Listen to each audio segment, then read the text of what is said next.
মা থেকেই কিন্তু মামার বাড়ি আসে, আর যেখানে মা নেই সেখানে মামার বাড়িটা যেন কেমন একটা দূরত্ব দূরত্ব লাগে। তারপরও আন্তরিকতা হয়তো এই দূরত্বটাকে অনেক সময় কাটিয়ে তোলে। তো আমরা মামার বাসায় এসেছি, মানে আমার মামা শ্বশুরের বাড়িতে এসেছি আজকে। আজকে আমার মামাতো ননদ এনে আপু আমাদেরকে দাওয়াত করেছিল। এর আগেও আমার মামাতো দেবর তামজিৎ ভাইয়া, উনি বাইরের থেকে এসেছে, অস্ট্রেলিয়া থেকে এসেছে, উনি আমাদেরকে দ্বীপ প্যাভিলিয়নে খাইয়েছিল।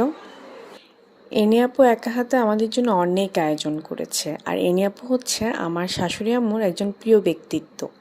আর আপুর তো আর্ট অফ কেক একটা বিজনেস আছেই। আর আপুর এই মোজ প্লাস এই কাপ কেকটা অনেক মজা ছিল। আপুর হাতে অনেক মজার রান্নাও খেয়েছি আমরা। আর আসার সময় আমি দুটা গিফট পেয়েছি, দুটা ড্রেস। একটা আমার যাই দিয়েছে, দুজনই আমার যা দিয়েছে, থ্যাংক ইউ তাদেরকে। মাঝে মধ্যে কিন্তু গিফট পেতে মন্দ লাগে না। একটা আমার মামাতো দেবরের ওয়াইফ দিয়েছে, একটা আমার মেজো দেবরের ওয়াইফ দিয়েছে, থ্যাংক ইউ।